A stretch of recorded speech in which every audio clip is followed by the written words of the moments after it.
अस्सलामुअलैकुम। मैं जुलेखा अरफा जुलेखास किचन से। तो चलिए आज हम बनाते हैं बढ़िया सा चिकन चीज पराठा। बहुत ही लजीज झटपट घर पर बनता है। आप चाहें तो सहरी में बनाएं, आप चाहें तो इफ्तारी में बनाएं, आप चाहें तो शाम की छोटी सी भूख के लिए बनाएं, आप चाहें तो कोई गेस्ट आए तो बनाएं। जब भी बनाना चाहे बनाएं, लेकिन बढ़िया जबरदस्त मजेदार बनते हैं। इनफैक्ट आप स्कूल के टिफिन में बच्चों को भी दे सकते हैं। ये आप देख सकते हैं बढ़िया सी माशाल्लाह चीजी बनी है। तो चलिए शुरू करते हैं आज की रेसिपी। साधारण यानी ऑर्डिनरी इंग्रेडिएंट से एक्स्ट्रा ऑर्डिनरी डिश बनाते हैं आज की। चलिए, एक फ्राई पैन के अंदर या कढ़ाई के अंदर थोड़ा सा तेल डाल दीजिए। तेल हल्का गर्म हो जाए तो ये है आधा किलो कीमा। हाथ का कूटा हुआ है, धोया हुआ है।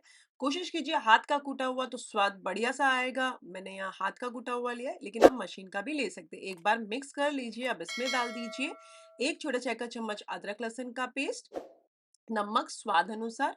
मैं यहाँ एक छोटा चाय का चम्मच डाल रही हूँ, और 1/4 छोटा चाय का चम्मच हल्दी पाउडर, और तकरीबन मैंने यहाँ एक छोटा चाय का चम्मच भर कर कश्मीरी लाल मिर्च पाउडर डाला है। मैंने 2 बार इसके लिए डाला है क्योंकि आधी छोटी चाय की चम्मच थी, हाँ, लेकिन दोनों बार भर कर डाला है।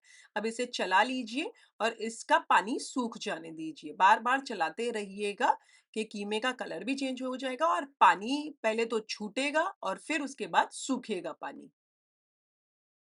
आप देख सकते हैं पानी बढ़िया सा छूट चुका है, और अब आप देख सकते हैं पानी बढ़िया सा सूख भी चुका है। तो यहाँ पर मैं आधा कप पानी डाल रही हूँ गलाने के लिए। अब आप चाहें तो 1/4 कप भी डाल सकते हैं अगर आपकी नॉन स्टिक हो तो। मेरी जल्दी गर्म हो जाती है और पानी भी जल्दी सूख जाता है ये वाली फ्राई पैन में। चलिए, इसमें उबाल आ चुका है। स्लो आंच करके ढककर इसे दम पर पकने दीजिए 12-15 मिनट।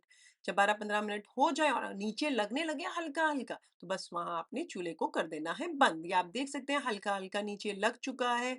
इसका मतलब ये है कि चिकन तो गल चुकी है, पानी पूरी तरीके से ड्राई आउट हो चुका है, और हल्का-हल्का नीचे लगने का मतलब ये है कि पूरा ये जो हमारा जो चिकन है वो एकदम भुरभुरा आपको दिखेगा। बहुत ज़्यादा जलाना नहीं है, आपने हल्का-हल्का नीचे बस लगना चालू हो जाए वहाँ पर आपने बंद कर देना। चूल्हे को कर दीजिए बंद और इसे कंप्लीटली ठंडा हो जाने दीजिए। देख सकते हैं बढ़िया सा ठंडा हो चुका है और एक-एक दाना अलग-अलग दिख रहा है ना आपको। अब इसमें डाल दीजिए 2-3 हरी मिर्चियों को बारीक काट कर, आधी छोटी चाय की चम्मच गरम मसाले का पाउडर डाल दीजिए, आधी छोटी चाय की चम्मच भुना पीसा जीरा पाउडर डाल दीजिए, खूब सारी बारीक कटी हुई कोतमीर यानी कि हरा धनिया डाल दीजिए और एक बार चला लीजिए। अब बढ़िया सा आप देख सकते हैं खुले खुले से आपको ये जो भुरभुरे से चिकन दिख रहे हैं, बढ़िया से चिकन भी गल चुकी है। यहाँ पर मैं आधे नींबू का रस डाल देती हूँ। आपने नहीं डालना है तो आप स्किप कर सकते हैं, बट बढ़िया टेस्ट आएगा। इसे मिक्स करके इसे साइड पर रख दीजिए। एक बड़े से पात्र के अंदर 2 कप मैदा डाल दीजिए, नमक स्वाद अनुसार डाल दीजिए। मैं यहाँ आधा छोटा चाय का चम्मच डाल रही हूँ। यहाँ पर मैं असली घी का इस्तेमाल कर रही हूँ, आप चाहें तो तेल भी डाल सकते हैं। मैं यहाँ 4 टेबलस्पून डाल रही हूँ, आप 2-3 टेबलस्पून भी डाल सकते हैं। जब ये डाल दें तो सबसे पहले तो बहुत अच्छे से मिक्स कर लीजिए।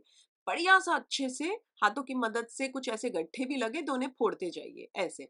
और अब जब कर लें ये, थोड़ा-थोड़ा पानी डालें और ये जो हमारा आटा है इसे कंबाइन करते जाएं। कंबाइन बस पहले तो आपने कंबाइन करना है, थोड़ा थोड़ा पानी डालकर इसे अच्छे से थोड़ा सा कंबाइन कर लीजिए। जब कंबाइन हो जाए तो 4-5 मिनट तक मसलते रहिए ये आटे को। जितना मसलिएगा ना उतना बढ़िया सा सॉफ्ट बनेगा और खस्ते भी बनेंगे हमारे पराठे। चलिए, जब 4-5 मिनट आप बढ़िया सा मसल लें आपके ये आटे को, तो उसके ऊपर थोड़ा-सा तेल लगा दीजिए और किचन टॉवल की मदद से ढक दीजिए और 15 मिनट के लिए साइड पर रख दीजिए। जब 15 मिनट हो जाएँ तो आप चाहें एक बार गूँथना तो एक बार गूँथ लीजिए, नहीं तो वहीं से ही आप पेड़े बनाना शुरू कर दीजिए। अब छोटे-छोटे पेड़े बनाइएगा तो ज़्यादा पराठे बनेंगे, बड़े-बड़े पेड़े बनाइएगा तो कम पराठे बनेंगे, लेकिन बड़े-बड़े बनेंगे। मैं मीडियम साइज़ के पराठे बना रही हूँ, तो मीडियम साइज़ के पेड़े मैं बना लेती हूँ। एक मीडियम साइज़ का पेड़ा ले लीजिए। ये चिकन है और ये चीज़ है। ये दोनों मिक्स चीज़ है, मोज़रेला और शेडार। आप चाहें तो कोई भी एक तरीके की चीज़ ले सकते हैं। अब सूखा आटा लगा के इस तरीके से एक रोटी बेल लीजिए मीडियम साइज़ की, और जब आप बेल लें तो इसके अंदर इस तरीके से 3 टेबलस्पून भरकर चिकन डाल दीजिए, फैला दीजिए। थोड़ा-सा मैं कोतमीर यानी कि हरा धनिया डाल देती हूँ और बढ़िया सी चीज़ जितनी डालनी है बेशक भरपूर जितना डालना है डालिए। आपकी चीज़ है, आपकी मर्ज़ी है। अब इसे इस तरीके से बंद कर दीजिए, चारों ओर से प्लीट मारकर इस तरीके से प्रेस करते जाएँ, हल्की सी जो उसमें थोड़ी एयर आ गई होगी तो वो निकल जाएगी, और थोड़ा-सा सूखा आटा लगाकर इसे हल्के हाथ से इस तरीके से बेल लीजिए ऐसे।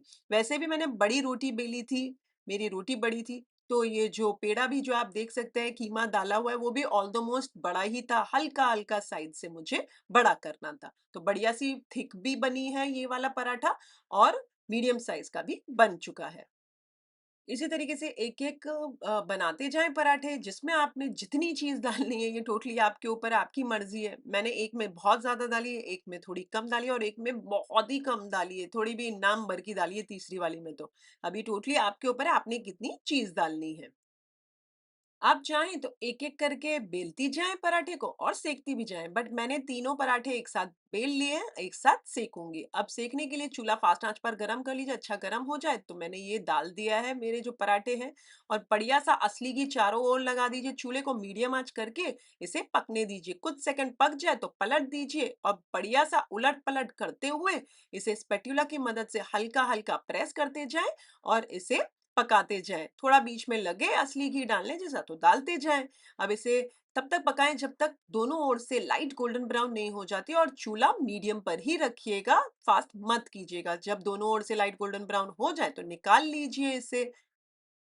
इसके पीसेस करें और बढ़िया-सा गरमा-गरम आप इसे सर्व कीजिए। तो ये बन गई है आप देख सकते हैं मज़ेदार सी हमारी चिकन चीज़ पराठा मज़ेदार अच्छा चीज़ यहाँ मैंने है ना मिक्स वाली डाली है। हमारे घर में ये ऐसी स्ट्रिंग वाली खाई नहीं जाती है, तो मैं नॉर्मल वाली डाली हूँ। आप चाहें ऐसी स्ट्रिंग निकलती हुई ज़्यादा चाहिए, तो आप सिर्फ़ मोज़रेला ही चीज़ डालिएगा बट मैंने cheddar और मोज़रेला मिक्स डाली और मैंने ज़्यादा डाली नहीं है चीज़।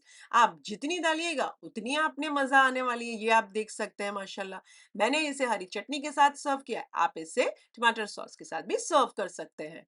तो है ना मज़ेदार रेसिपी आज की? अगर आप बनाएँ तो मेरे साथ कमेंट सेक्शन में ज़रूर शेयर कीजिएगा। मुझे आपके कमेंट्स पढ़ने बहुत अच्छे लगते हैं। इनफैक्ट आपके कमेंट्स मुझे मोटिवेट करते हैं और ऐसी रेसिपीज़ बनाने के लिए। अच्छा, अगर आपको ये रेसिपी अच्छी लगी है तो एक लाइक तो बनता है, बड़ी मेहनत लगती है इस वाली वीडियो को बनाने के लिए। तो एक लाइक कर दीजिए, उससे ज़्यादा अच्छी लगी तो अपनी फैमिली और फ्रेंड्स में इस वाली वीडियो की लिंक ज़रूर फॉरवर्ड कीजिएगा। अच्छा, आप इंस्टाग्राम पर डालकर मुझे टैग भी करना चाहते हैं, बेशक कीजिए। इंस्टाग्राम आईडी है ज़ुलेखास किचन रेसिपीज़। फिर से हाज़िर होंगी नई शानदार, दमदार, मज़ेदार, लज़्ज़तदार रेसिपी के साथ। अंटिल देन टेक केयर, अल्लाह हाफ़िज़, बाय बाय, एन्जॉय।